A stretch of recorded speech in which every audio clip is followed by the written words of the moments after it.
오늘의 말씀 열왕기하 1장 1절에서 8절 말씀입니다. 아합이 죽은 후에 모압이 이스라엘을 배반하였더라. 아하시아가 사마리아에 있는 그의 다락 난간에서 떨어져 병들매 사자를 보내며 그들에게 이르되, 가서 에그론의 신 바알세붑에게 이 병이 낫겠나 물어보라. 여호와의 사자가 디셉 사람 엘리야에게 이르되, 너는 일어나 올라가서 사마리아 왕의 사자를 만나 그에게 이르기를, 이스라엘의 하나님이 없어서 너희가 에그론의 신 바알세붑에게 물으러 가느냐?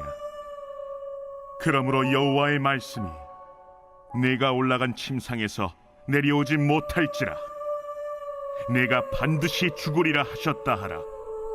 엘리야가 이에 가니라. 사자들이 왕에게 돌아오니 왕이 그들에게 이르되, 너희는 어찌하여 돌아왔느냐? 한 사람이 올라와서 우리를 만나 이르되, 너희는 너희를 보낸 왕에게로 돌아가서 그에게 고하기를, 여호와의 말씀이 이스라엘의 하나님이 없어서 내가 에그론의 신 바알세붑에게 물으려고 보내느냐? 그러므로 내가 올라간 침상에서 내려오지 못할지라 내가 반드시 죽으리라 하셨다 하라 하도이다. 왕이 그들에게 이르되, 올라와서 너희를 만나 이 말을 너희에게 한 그 사람은 어떤 사람이더냐? 그들이 그에게 대답하되, 그는 털이 많은 사람인데 허리에 가죽띠를 띠었더이다. 그는 디셉 사람 엘리야로다. 오늘부터 다시 구약 본문으로 돌아가서 지난번에 묵상하였던 열왕기상에 이어서 열왕기하를 묵상하게 됩니다. 원래 열왕기서는 한 권의 책이었습니다. 특별히 가죽으로 두루마리를 만들어서 기록하던 그 시대에는 열왕기서 한 권 전체를 한 두루마리에 담았다가는 두루마리가 너무 크고 무거워져서 도저히 사용할 수 없는 그런 상황이 되었을 것입니다. 그리하여 상권과 하권으로 나누어서 오늘날과 같은 형태가 된 것이지요. 열왕기상의 마지막은 아합 왕의 죽음으로 끝이 나고, 그리고 이어서 열왕기하의 시작은 아합이 죽은 후 그 다음 왕에 대한 이야기로 시작을 합니다. 오늘 본문 2절을 보면, 아시아가 사마리아에 있는 그의 다락 난간에서 떨어져 병들매 사자를 보내어 그들에게 이르되, 가서 에그론의 신 바알세붑에게 이 병이 낫겠나 물어보라 하니라. 아합의 아들 아하시아가 그 뒤를 이어서 이스라엘의 왕이 되었습니다. 그러나 왕이 된 지 얼마 되지도 않아서 사마리아에 있는 그의 다락 난간에서 떨어지는 그런 사고를 당하게 됩니다. 성경에는 구체적으로 그가 그 후에 어떤 병을 얻게 되었는지 밝히고 있지는 않지만, 낙상 후 병에 들어 침상에서 내려오지 못하였다 하는 것으로 보아서 복합적인 골절상을 당한 후에 이것이 악화되어서 열병 및 감염으로 인하여서 고통을 당하였던 듯합니다. 항생제가 없던 고대 시대에는 복합골절이 발생하여 심한 염증으로 고열에 시달린다 하더라도 할 수 있는 게 딱히 없었습니다. 죽고 사는 문제는 정말 하늘의 뜻에 달려 있었던 것이지요. 이러한 때 아하시아는 자신의 신복들을 시켜서 사마리아에서 약 50km 정도 떨어진 도시인 에그론에 가서 그 도시의 신 바알세붑에게 자신의 병에 대해서 물어보도록 시킵니다. 이러한 모습들은 당시 고대 근동에서 벌어지는 어떤 일상적인 모습, 자연스러운 모습이었습니다.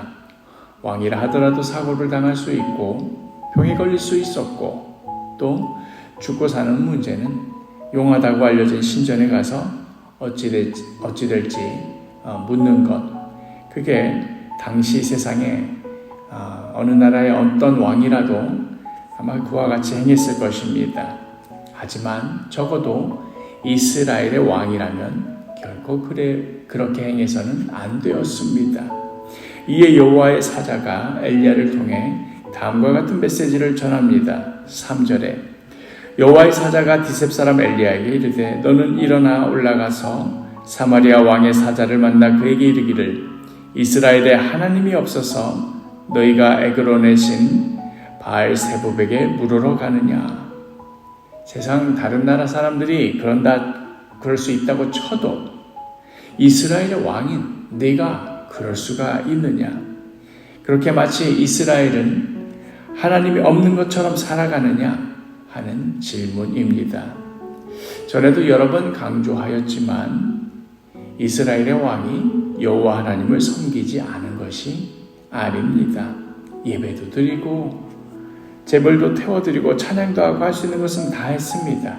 그러나 문제는 동시에 다른 우상들도 섬긴 것입니다. 문제는 이 신에게도 가서 빌고 저 신에게도 가서 빌고 할 수 있는 한 여기저기 문어발처럼 뻗치고 걸쳐두어서 한치 앞도 내다볼 수 없는 인생, 무슨 일이라도 생길라 치면 여기저기 보험 들듯이 그렇게 여기저기 이 우상 저 우상 다 걸쳐둔 것입니다. 그렇게 함으로써 여호와 하나님도 그 많은 우상들 중에 하나인 것처럼 그렇게 취급을 한 것이나 마찬가지입니다. 골절상을 당하고 상처 부위가 썩고 염증이 나니 파리가 꼬여들어서 그랬는지 이런 분야 전문은 에그론의 파리신 바알세붑이 잘 알게다 싶어서 거기로 사람을 보낸 것입니다. 이것은 왜 여호와 하나님을 섬기지 않느냐는 그런 정도의 문제가 아니었습니다. 하나님을 다른 우상들과 동급으로 만들어 놓고 이런저런 우상들 가운데 자신의 필요에 따라 골라 담아서 섬기는 불신앙보다도 더 악랄한 죄악에 대한 문제였습니다. 그렇게 열왕기하도 바로 이 첫 문장으로 시작하지 않습니까?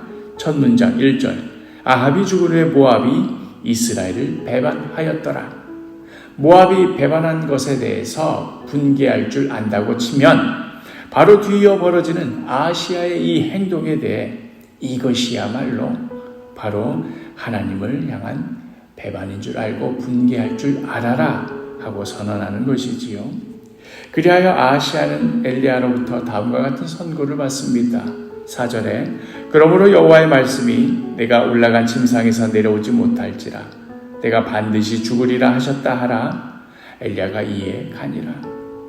나중에 보게 되겠지만 결국 이 예언대로 아하시아는 누웠던 그 침상에서 내려오지 못하고 비참한 최후를 맞이하게 됩니다. 이스라엘에 마치 하나님이 아니 계신 것처럼 그리하여 에그론의 바알세붑에게 어떻게 될지를 묻는 아하시아의 이러한 행동을 보며 이것이 과연 그만의 문제였을까 하는 생각이 듭니다. 오늘을 살아가는 우리 역시도 하나님을 믿는다고 하면서도 정작 우리가 믿고 신뢰하는 것은 행동으로 그 신뢰를 나타내는 것은 다른 데 두고 있는 것은 아닌가 하는 생각을 하는 것이지요. 이를테면 이런 거지요. 자식의 입시가 걱정된다고 하면 하나님께 묻기보다는 입시학원 상담 선생님을 찾아가서 매달리고 자신의 앞으로의 미래가 불확실하다고 치면 내가 어떻게 될지 모르겠다 하고 여기저기 보험회사에 전화 돌리면서 어떻게든 대비를 해야겠다 발버둥을 치고 하는 식의 모습들. 이게 지금 자녀들 학원 보내면 안 된다, 보험을 가입해서는 안 된다, 지금 이런 말을 하려는 것이 아니라 그 마음의 동기를 묻는 것입니다. 하나님을 신뢰하지 못하여서 불안한 마음에 다른 것으로 이것저것 알아보며 달래보려고 하는 그 시도에 그 마음에 깔린 동기에 대해서 묻는 것입니다. 과연 나 자신은 입술의 고백과는 다르게 나의 인생에 하나님이 계시지 않는 것처럼 행동하고 있는 것은 아닌지, 온 마음과 뜻을 다해 하나님을 신뢰하며 살아가고 있는 것인지 진지하게 되돌아보며 오늘의 말씀 앞에 자기 자신을 정직하게 비추어 보시기를 바랍니다. 그리하여 이 세상 그 어떤 혼란과 불안함이 다가온다 하더라도 오직 한 분 하나님을 신뢰하며 주님을 굳게 의지하며 담대하게 걸어나가시는 복된 하루가 되기를 간절히 축복합니다.